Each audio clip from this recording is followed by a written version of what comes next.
너희 안에 이 마음을 품으라.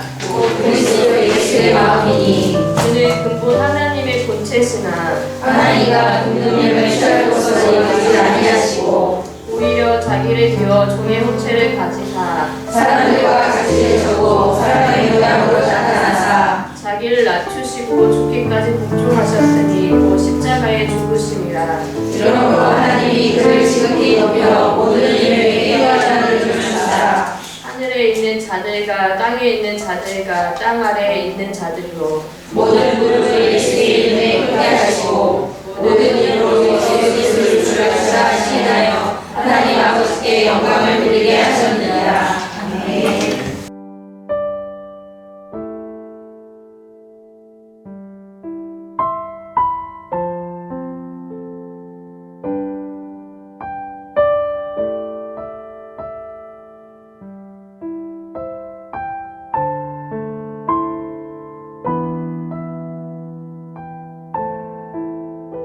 이 모든 된 일을 서로 이야기하더라.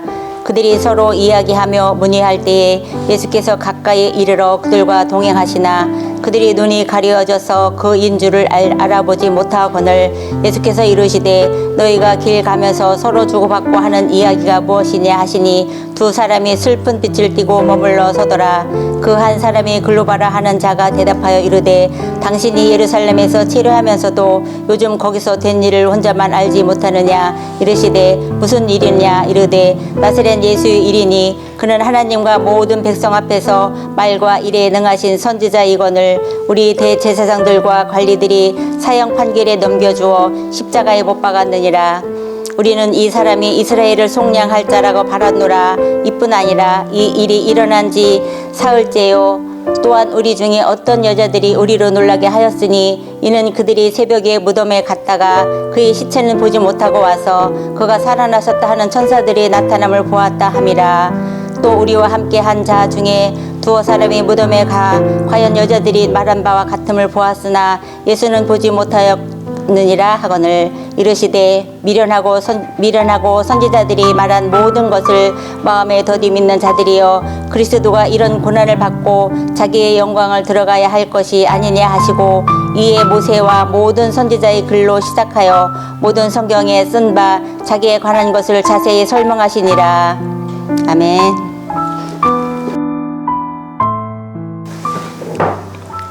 예수님은 제자들한테 여러 번 말씀하셨어요. 부활할 거라고. 갈릴리로 먼저 가 있을 거라고. 그리고 그렇지만 제자들은 부활을 믿지 못하고 또 부활했었는데도 별로 좋아하지 않았어요. 물론 부활하심으로 그리스도가 되신 거고 왕이 되신 거고 모든 죄악과 사망을 다 깨뜨리시고 마귀를 다 깨뜨리시고 이제 승리하셨는데 제자들은 그 부활의 의미가 도대체 뭐가 있나, 그리고 부활의 효력이 도대체 뭐가 있나, 부활하셨는데 예수님이 이야기지만 자기들로는 예수님이 부활하셨는데 내 인생에 뭐 의미가 없는 거예요. 효력이 나타나지 않아요. 그래서 기쁘다 구주 이제 성탄은 이제 막 안 믿는 사람들도 캐롤을 부르고 좋아하지만 부활절에는 또 우리가 계란을 먹고 나누기는 하지만 우리도 기쁘다 구주 오셨네, 예수 부활하셨네 막 그러지만 그 순환 사순절의 순환 기간에 그 정서랑 뭐 특별히 다르지는 않아요. 그래서 왠가 했는데 그 부활이 현실에 무슨 효과가 없어요. 그냥 이제 부활은 미래잖아요. 미래예요. 이제 사람이 한 번 나서 죽는 것은 정한이 치고 죽은 다음에 심판이 있는데 그 날에 우리 죄를 다 없애주셨고 이터널 라이프 영생 또 구원 천국 이것에 대한 소망을 주셨지만 제자들은 뭐 그런 걸로 그렇게 좋아하지 않았던 것 같아요. 우리도 부활하신 주님을 믿을 때 부활의 첫 열매가 되셔서 우리도 정작 부활을 믿습니다. 그리고 죄사함도 믿고 하나님의 자녀된 것도 감사하고 기뻐하고 즐거워하는데 그 부활의 약속이나 그 숨겨진 영광을 우리가 그렇게 누리고 행복하고 즐거워하며 이 복음을 위해서 뭔가 나 자신을 다 그 복음 앞에 한번 드릴 수 있는 그런 마음이 우리가 별로 없습니다. 그 제자들은 두 군데에서 그런 모습을 볼 수 있는데요. 예수님이 500의 형제한테 보이시고 게바한테 보이시고 야고보와 또 다른 사도는 다 보이셔서 부활하신 것이 증명이 됐거든요. 그런데 요한복음 21장에도 보면은 시간적으로는 좀 차이가 있어요. 여기서도 그냥 들으세요. 시몬 베드로라 하는 디도모라 하는 도마와 갈릴리 가나 사람 나다네일과 세베대 아들들과 또 다른 제자들이 함께 있더니 시몬 베드로가 나는 물고기 잡으러 가노라 하니 그리도 우리도 함께 가겠다 하고 나가서 배에 올랐으니 그날 밤에 아무것도 잡지 못했습니다. 이제 다시 업으로 돌아가는 거예요. 예수님이 베드로한테 너는 사람 낚는 어부가 될 것이다 했지만 부활하신 주님을 계속 같이 있어도 별 수가 없어요. 그냥 생계가 중요하잖아, 우리도. 성령이 충만한 은혜가 많으면 어떤 때 한 오래전에 홍순자 원사님이 그랬어요. 내가 직장을 계속 다녀야 되나요? 이제 직장에 다니기가 멀미가 나는 거예요. 같이 신방 다니고 여기서 기도하고 중보기도 시간이고 여기서 맨날 여기 와서 몸이 있다가 그건 아니다. 내 정체성이 아직은 내 감정대로 뭐 이렇게 할 건 아니다 해서 이제 제지를 한번 했어요. 근데 부활하셨어도 다시 업으로 돌아가는 거예요. 물고기 잡으러 가야겠다. 나도 같이 가자. 그냥 잡았어요? 못 잡았어요? 못 잡아요. 이것이 초라한 현실이에요. 주님이 부활한 게 내 효력이 하나도 없고 내 인생의 의미가 별로 없다. 그런 것 같아요. 그러면 도대체 부활하신 주님 십자가 부활을 위해서 우리 반정수 전도사님이 기독가 은혜스러웠어요. 목숨을 걸어서 코리아를 위해서 그 마포의 양화진이라는 곳에 가면 그 선교사님들의 그 묘지가 있어요. 그 비 오는 날 어떨 때 그때 이제 한번 신학생 때 같이 가보면 그 앞에서 무덤 앞에서 이 복음이 그렇게 절대적인 것이고 생명을 요만한 조그만한 8개월짜리 뭐 5개월짜리 그런 조그만 묘들이 이렇게 있을 때는 살려고 나왔지만 부모 따라왔다가 풍토병에 죽고만 이런 걸 보면서 이 복음이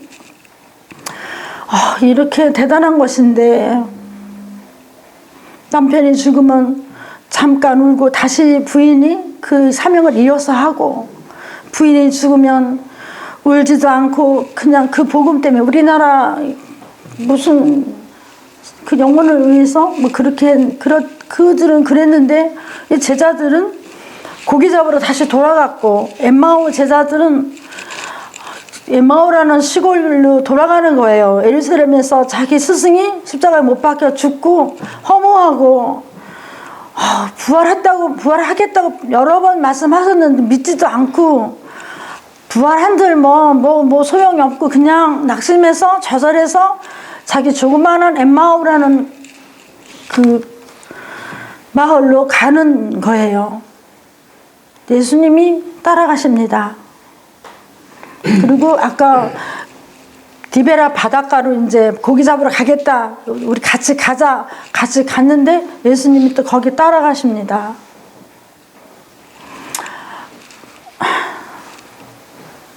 우리는 절망이 익숙해요. 좌절은 그 고통, 질량의 법칙에 의하면 자기 고난이 다 절대적이에요. 비교할 수는 없는 거예요, 사람마다. 그래서 예수님이 부활을 하셨고 나를 택하셔서 자녀 삼으셨고 영생의 소망과 천국인을 쳐주셨는데 우리는 기쁘고 감사하고 행복하고 이렇게 아닌 거예요. 그럼 왜 그런 걸까? 그래서 눈이 가려워져 가지고 예수님이 따라오시는데 못 알아봐요. 쭉 읽었는데 이제 너희가 무슨 얘기를 이렇게 열심히 하냐? 그랬더니 슬픈 빛을 띠고 슬퍼요 슬픈 빛을 띠고 아니 예루살렘에 있으면서 요새 그 놀라운 소문을 모르세요? 그러는 거예요. 그게 무슨 일이냐? 그러니까 어제 혼자만 치료하면서 혼자만 모르세요. 그 유명한 역사를 나사렛 예수의 일인데요. 그는 하나님과 모든 백성 함께 말과 일에 능한 선지자였어요, 사실은. 근데 대제사장들이 판결해서 사형을 받고 십자가에 못 박아 죽었거든요. 이제 그게 이제 이슈인 거예요. 근데 우리는요, 이 사람이 이스라엘을 속량할 자, 구원자라고 믿었는데, 모르겠어요. 소문에는 어떤 중에 어떤 여자들이 우리를 놀라게 했는데 그가 이제 새벽에 무덤에 갔는데 무덤이 비었다는 겁니다. 이제 그런 얘기를 이제 들은 얘기를 하고 그렇지만 무덤 비었다고 할 때 예수님이 말씀하신 게 떠오르면 가보자 하는데 그냥 객관적인 그냥 들어서 그냥 얘기는 물어보니까 얘기를 수술하는 거죠. 근데 그 시체는 못 보고 선사들이 하나님을 낳는 천사들이 나오는 것을 봤다는 그런 소리를 들었습니다.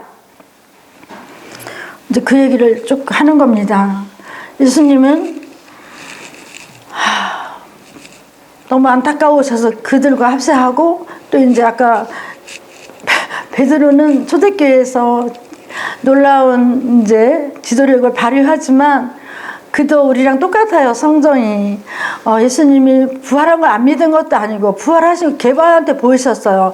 요한복음 20장에 그 제자들이 모였을 때 예수님이 딱 나타나시잖아요. 나타나시면서 이제 그때 이제 도마는 의심이 많아요. 나중에 인도 가서 순교했지만 나는 내 눈으로 보지 않고는 못 믿어. 어떻게 사람이 부활해? 막 그러는 거예요. 그런데 예수님이 도마야 만져봐라. 도마가 그렇게 말한 것을 아시니까 도마야 만져봐라. 그랬더니 만지지도 않고 주여 그러잖아요. 근데 이제 그때 나타나셔서 이제 부활을 하신 거를 다 알아요. 그래서 같이 지냈어요. 그런 얘기는 꼼꼼하게 없지만 고린도전서 15장에 그 사도 바울이 부활에 대해서 아주 신랄하게 얘기를 합니다. 그리고 그러면서 이제 그 고기 잡으러 간 곳에도 예수님이 또 따라가셨어요. 또 엠마오의 제자들한테 따라가셔서 해결을 해주시는 그 모습이죠. 이렇게 보면 우리가 하나님을 의심 안 합니다. 제사함 받은 여러분들 저도 믿죠? 머리카락보다 더 많은 내 죄가 그리스도께서 십자가의 고난을 받으셔서 물과 피를 흘리셔서 대속하셔서 내 죄가 하나도 안 진 것처럼 되었어요. 값없이 의롭다함을 얻은 거예요. 뭐 어떻게 부족하고 죄가 여전히 죄가 또 짓고 또 져도 우리 구원에는 상실이 없습니다. 그렇지만 또 이것은 사도 바울이 은혜의 복음의 차원으로 우리가 이 부분을 믿지만 또 대환란이 일어난다거나 예수님이 오실 때 휴거 때는 조금 다릅니다. 그때는 누누이 말씀하세요. 그때는 흠도 없고 티도 없고 거룩한 자로 준비하고 있어라. 예수님의 신부가 되어라. 끝까지 견디는 자가 구원을 받는다. 이렇게 하면서 이제 그 다음에 또 이런 것을 다루겠지만 아무튼 우리의 부활은 재림하시면 그 부활은 또 다른 부활이지만 산채로 이제 올라가는 거죠. 데살로니가 전서 4장에서 구체적으로 얘기하고 있습니다. 그러나 우리는 하나님의 자녀가 된 거, 또 휴거에 대한 그 믿음도 성성희 목사님 휴거 예수님이 공중재림하시면 우리가 랩처라고 그러죠? 들림받는 거에 대한 확신하시죠? 들림이 확신하시죠? 나는 확신하니까 나랑 같이 가자고. 그럼 우리가 부활을 너무 막연한 게 아니에요. 언제면 우리 시대일수도 모르고 다음 세대도 모르는데 그 휴거가 있어 랩처라고 그래요. 이거 딱 딸려 올라가는 거죠. 그러면 잠깐 마태복음 27장을 잠깐 볼까요? 여러분도 한번 펴보세요. 사람들이 부활이 너무 막연해요. 마태복음 27장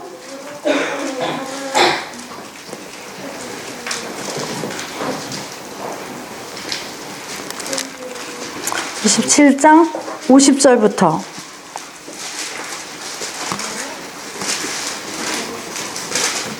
50절부터 53절까지 같이 읽겠습니다. 예수께서 이에 성서 휘장이 위로부터 아래까지 찢어져 들이대고 땅이 진동하며 바위가 터지고 무덤들이 열리며 자던 성도의 몸이 많이 일어나되 예수의 부활 후에 그들의 무덤에서 나와서 거룩한 성에 들어가 많은 사람에게 보이니라. 이때 무덤이 열려요. 이런 말씀이 우리는 이렇게 무덤이 열리는 거예요. 무덤이 열리는 거예요. 무덤이 열려서 그때 죽었던 성도들이 막 일어나요. 이게 부활이에요. 부활의 맛보기예요. 그러면서 예수의 부활 후에 그들이 무덤에 나와서 거룩한 성에 들어가 많은 사람한테 죽었던 사람이 살아나는 거예요. 그 우리가 이제 우리가 죽었을 때 예수님이 오시면 그때 하나님께서 죽은 자들이 무덤에서 일어나는 거죠. 그러면은 우리는 그러면 안 믿는 사람은 어떻게 되느냐? 요한복음 5장에는 뭐라 그러죠? 요한복음 5장 28절은 놀라지 말라. 무덤 속에 있는 자가 다 그의 음성을 들을 때가 오나니 선한 일을 행한 사람은 생명의 부활로, 악한 자는 심판의 부활로 된다. 그러니까 이 세상에 존재하는 모든 사람은 다 부활하는 거예요. 아니 예수님의 백성, 하나님 백성들만 부활의 영원한 영광에 들어간다, 부활한다 아니에요. 둘째 사망 얼마나 무서운지 몰라요. 그래서 이 복음이 너무너무 이게 급해요. 그래서 자기의 모든 것을 다 포기하고 코리아라는 조그마한 나라에 복음을 전하다가 목숨을 바친 그런 아펜셀라, 언더우드 많은 선교사들이 그들이 그 죽음으로 우리 교회들이 미국 다음으로 선교사를 많이 보내는 우리 대한민국이 된 것입니다. 근데 제자들도 그렇고 우리도 그렇고 부활을 알고 하나님의 자녀된 권세를 알고 죄 사함을 알고 성령이 우리에게 임한 건 아는데 왜 우리가 제자들처럼 또 고기 잡으러 갔어요? 또 엠마오로 슬픈 빛을 띠고 가는 거예요. 나는 그분을 따라서 3년이나 날아다니고 이스라엘을 구속할 자라고 믿었는데 죽었다고. 근데 또 부활했다는 소식이 들고 시체가 없어졌다고는 한다고 이렇게까지 얘기하는 거죠. 그럼 우리는 정리를 해보면 사도 바울은 고린도서 15장에 그래요. 나는 부활이 없으면 나는 안 믿는다. 나는 이 믿음이 헛거다. 내가 부활이 없는데 내가 에베소에서 사람의 방법으로 맹수와 싸웠어도 그게 뭐 잘한 거냐. 부활이 없다면 내일 죽을 것이니 먹고 마시자. 내 맘대로 살고 싶다. 그렇게 말해요. 그 다음에 정말 부활이 없다고 믿는다면 부활이 없다면 하나님 우리가 모든 사람 중에 가장 불쌍한 사람들이다. 강정당은 맞죠? 부활이 없다. 주님의 날을 모른다고 하시고 생명력에 내 이름이 없다. 그러면은 얼마나 불쌍한 거야. 세상 사람들은 지 마음대로 살았잖아요. 우리 하나님의 백성들은 마음대로 사나요? 못 사나요? 마음대로 못 살아요. 가수님도 이제 점점 마음대로 못 살 것 같아. 마음대로 못 사는 것이 전리품이에요. 사람마다 무덤이 있어야 돼. 무덤은 뭐예요? 내가 가고 싶은데도 못 가고, 내가 하고 싶은데도 영으로 육을 죽이고 안 가고, 내가 이 말을 정말 하고 싶어. 너무 억울해, 분해. 이 말을 하고 싶어도 안 하고. 왜요? 자기 부인이 있어야지. 자기 부인, 무덤, 내 죽음, 내 자아와 교만이 죽음, 내 자신이 죽음이 있어야지 우리도 넉넉한 구원과 넉넉한 휴거에 동참합니다. 그러니까 노 크로스 노 크라운 유명한 말이죠. 십자가 없는 부활은 없다. 그리고 십자가가 없는 사람은 부활의 감격이 없어요. 근데 아무튼 우리는 사도 바울이 그렇게 부활이 없다, 다시 사는 게 없다면 나는 내 믿음이 없다. 나는 믿을 필요가 없다. 내가 아무리 에베소서 맹수와 싸워. 그 승리를 했다고 해도 의미가 뭐냐고. 없다. 그렇게 말했어요. 그래서 우리는 로마서에서 누누이 현재 당하는 고난은 장차 나타난 영광과 좋게 비교할 수 없다. 이렇게 얘기합니다. 그건 왜냐하면은 환난에 경한 것이 영원한 영광에 중한 것을 이룹니다. 그런데 이 제자들이 이제 눈이 열어져요. 그러면서 이제 그러니까 예수님이 뭐라 그러냐면 또 우리가 함께한 자 중에 두어 사람 무덤에 가 과연 여자들이 말한 바 같음을 보았으나 예수는 보지 못했다가 하거늘 예수님이 비로소 입을 여시는데 미련하고 선지자들이 말한 모든 것을 마음에 더디 믿는 자들이요. 왜 그렇게 믿음이 없냐? 왜 이렇게 더디 믿냐?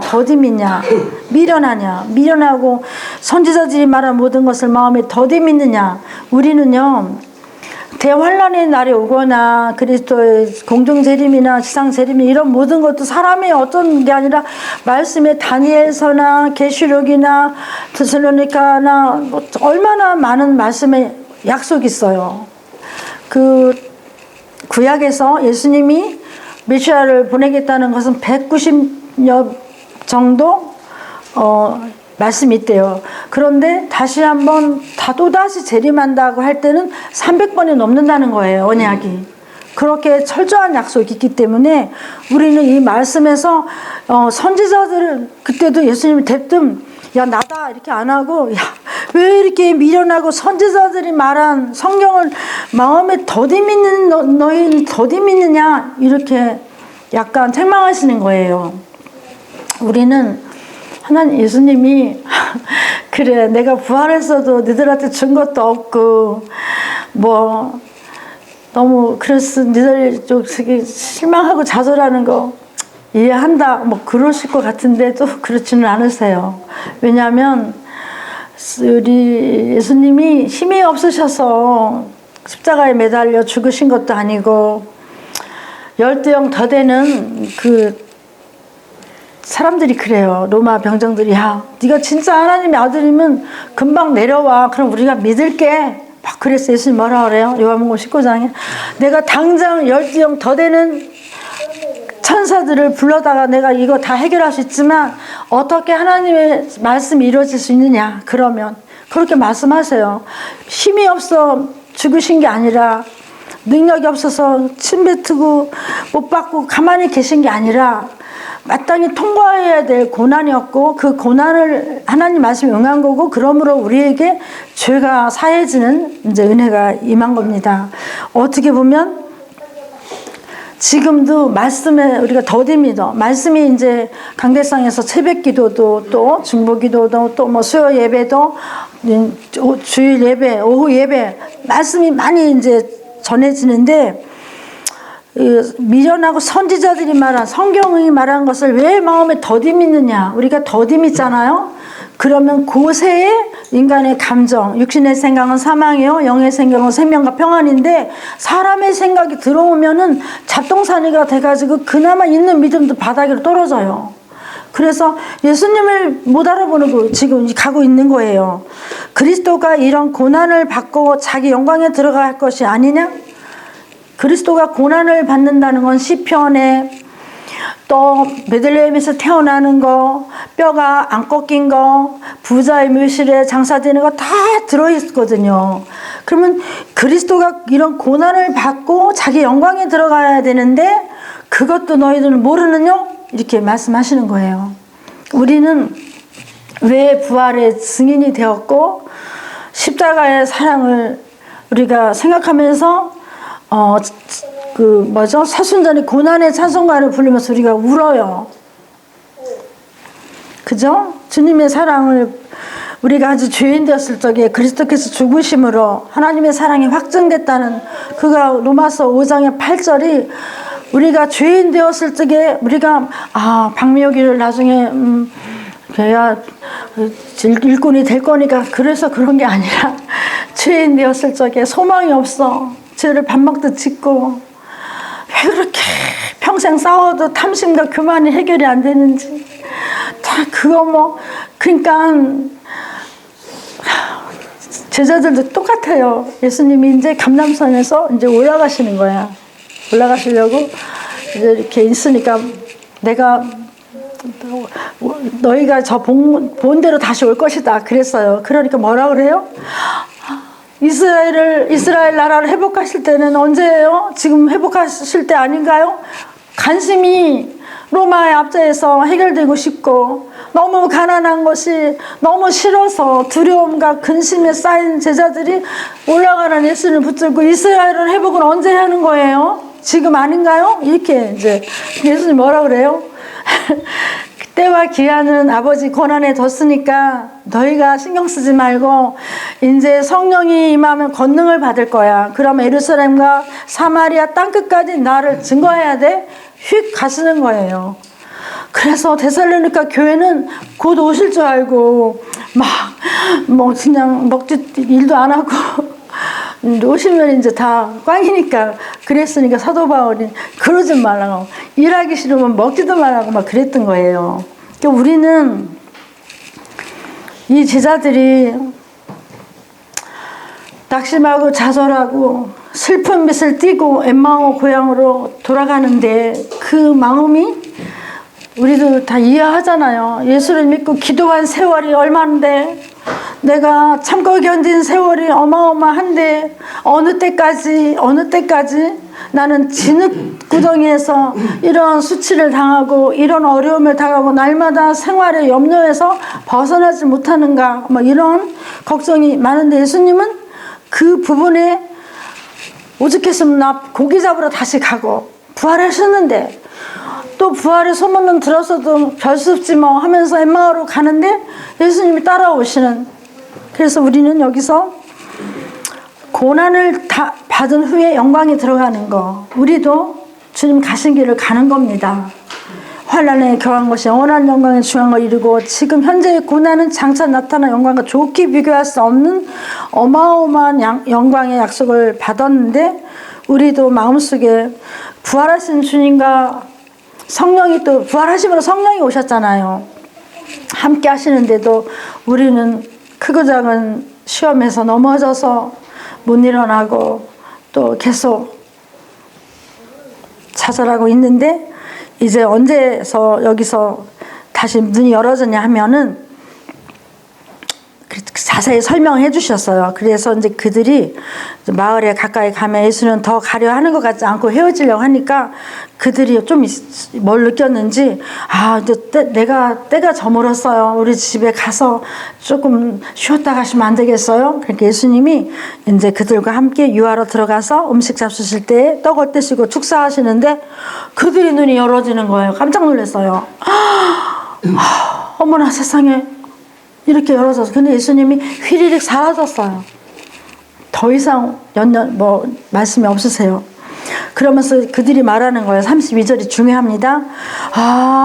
길에서 우리에게 말씀하시고 우리에게 성경을 풀어주실 때 우리 마음속이 그때 뜨거웠었어. 그지? 우리 마음이 뜨거워지지 않았어? 그때 뜨거웠었어. 맞아. 그 예수님이야. 우리 선생님이야. 이들이 이제 여기서 뒤늦게 깨달았어요. 눈이 열어졌어요.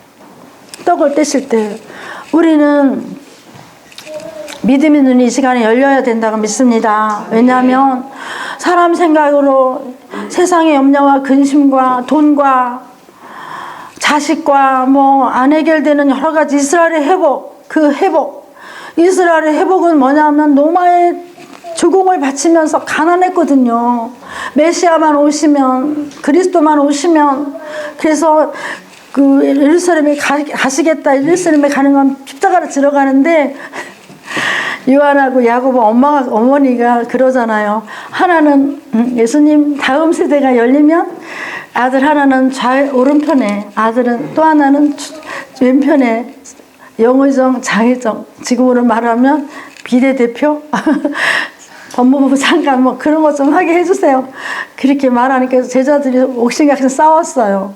예루살렘 올라가면 예수님이 지도력을 죽은 사람 살리고 파도도 잔잔케 하고 기적이 많았잖아요. 병을 막 고치니까 이분만 따라다니면 그 가룟 여자가 세상의 것을 원했어요.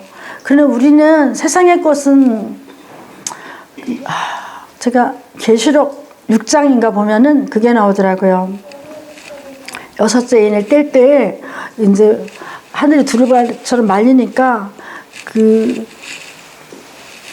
사람들이 그때 임금들과 왕들과 부자들과 그런 게 앞에 나와. 그러나 자유인과 종도 나오긴 하는데 그들이 뭐라 그러냐면은 하나님의 보좌에서 우리를 사나 바위들을 가려다고 어린 양의 진노에서 제발 나를 가려달라고 막아달라고 막 괴로워하는 거예요. 거기 왕들, 임금들, 부자들 이런 게 나와. 그들은 이 세상 것에 취해서 영원한 생명이 있음도 심판이 있음도 알지 못하고 예수님의 복음을 안 들어본 사람이 어디 있어요. 교회가 얼마만큼 많은데 그래도 관심이 없는 거예요. 요셉의 환난에 대해서 관심이 없고 다시 오시는지 부활하셨는지 관심이 없고 근데 우리는 하나님의 자녀로 다행히 구원의 자녀가 되었어요. 그렇지만 이 엠마오의 제자들처럼 눈이 감겨서 모르는 거예요. 그 말씀을 풀어주실 때 어쩐지 마음이 뜨거워졌었어. 마음이 뜨거워졌었어. 그래서 우리도 다시 이제 4월 중순이나 뭐 그때부터 금요 철화가 뭐죠? 없어졌어요. 코로나 때문에 없어지고 우리 교회는 중보기도를 열심히 하니까 이제 하는데 이제 바이블 세미나리처럼 저녁에 이제 한 사람도 좋고 두 사람 좋아요. 그러니까 원장님, 김영자 원장님이 연세가 있으시잖아. 연세가 있다는 얘기는 왜 중요하냐면은 젊은 날에 은혜를 받아야지 이게 한계가 있잖아요. 일반화 시킬 수는 없지만 그래서 더 연세 드시기 전에 1대1로 제가 부족하지만 성경 공부를 하고 싶었었어요. 사실은. 근데 이제 좀 마음이 안 열리셔가지고 데뷔 드는데 여기서 이제 다시 바이블 세미나리를 시작해서 신학교 때는 열심히 했거든요. 그래서 말씀이 들을 때 어떻게 돼요? 마음이 뜨거워져요. 믿음의 눈이 열려서 깜짝 놀라. 어쩐지 아까 말씀을 풀어주실 때 우리 마음이 뜨거워졌어, 그치? 그러면서 보니까 예수님이 살아주셨어요. 그래서 우리는 이 속에 보화가 많아요. 그리고 무덤이 있어야지 우리가 부활의 영광이 큰데 무덤은 뭐라고 그랬어요? 나를 부인하는 거. 성령의 소욕과 육체의 소욕은 서로 달라서 육체의 소욕대로 살면은 망하고 뭐 구원이 상실되는 건 아니에요. 그렇지만 성령의 소욕대로 성령의 인도하심대로 내 뜻대로 말고 내 욕심대로 말고 이런 말씀으로 그래서 여기서 눈이 열어짐으로 이들이 마음이 뜨거워졌다. 우리도 자주 요새 좋은 요새 좋은 모임이 있는 것 같아요. 몇 명이서 말씀을 통독하죠? 말씀 통독을 하면서 유난히 똑같은 말씀도 오늘 마태복음 27장에서 부활해요. 무덤이 열려요. 예수님 십자가에서 죽으시니까 막 무덤이 열려서 많은 사람이 나와서 거룩한 성에서 살아요. 우리가 죽은 자들이 그렇지만 죽은 사람이 다 일어나지만 심판의 부활로 생명의 부활로 틀려서 마지막 백보자의 심판을 통해서 이제 결정되는 겁니다.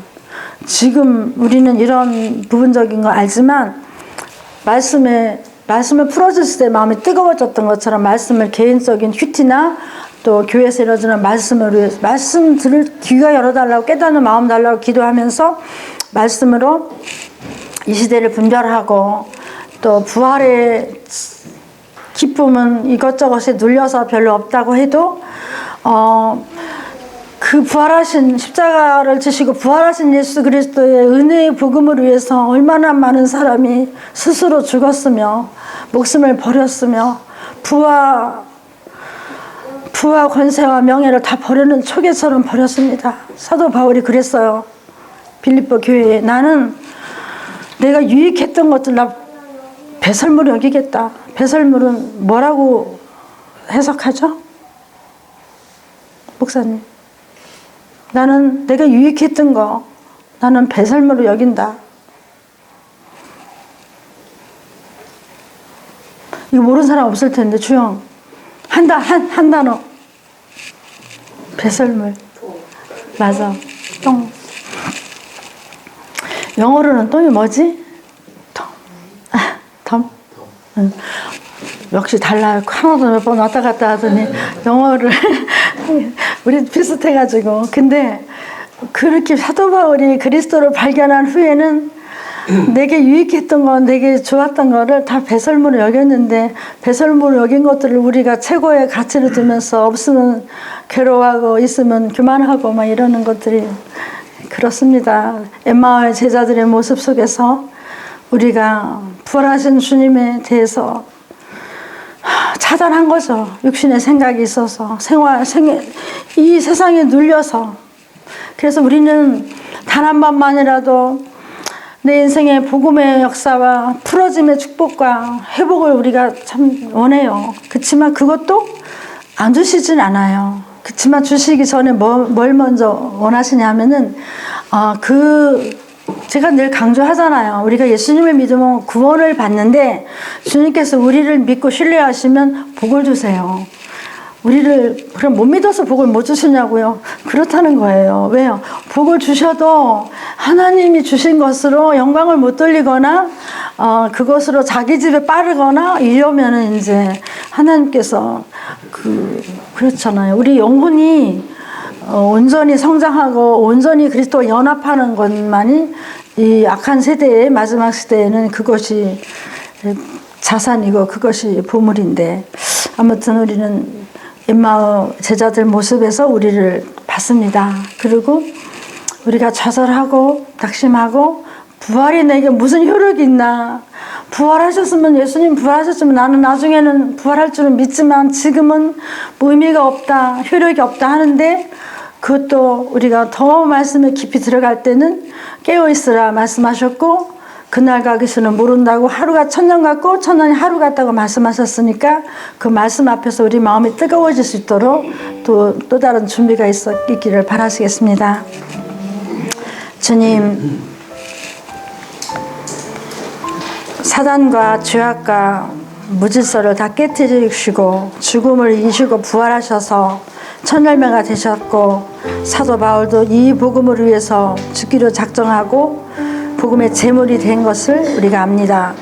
그러나 엠마오의 제자들과 또한 물고기를 잡으러 간 제자들의 모습 속에서 부활하셨지만 우리 삶의 현실에 효력이 없기 때문에 좌절하고 낙심했지만 그 자리에 찾아가 주셔서 다시 그 말씀을 풀어주시고 그들의 눈이 열어지게 하시고 153마리의 물고기를 잡아서 그들을 위로하신 주님, 우리를 찾아와 주셔서 다시 한번 우리가 쇠잔한 무릎을 일으키고 다시 한번 믿음의 눈이 열려져서 달려나가서 부활을 증거하며 구원의 즐거움을 다시 한번 회복하여 주님과 복음을 위해서 드려지는 우리 모두 되게 하여 주시옵소서. 예수님의 이름으로 기도드립니다.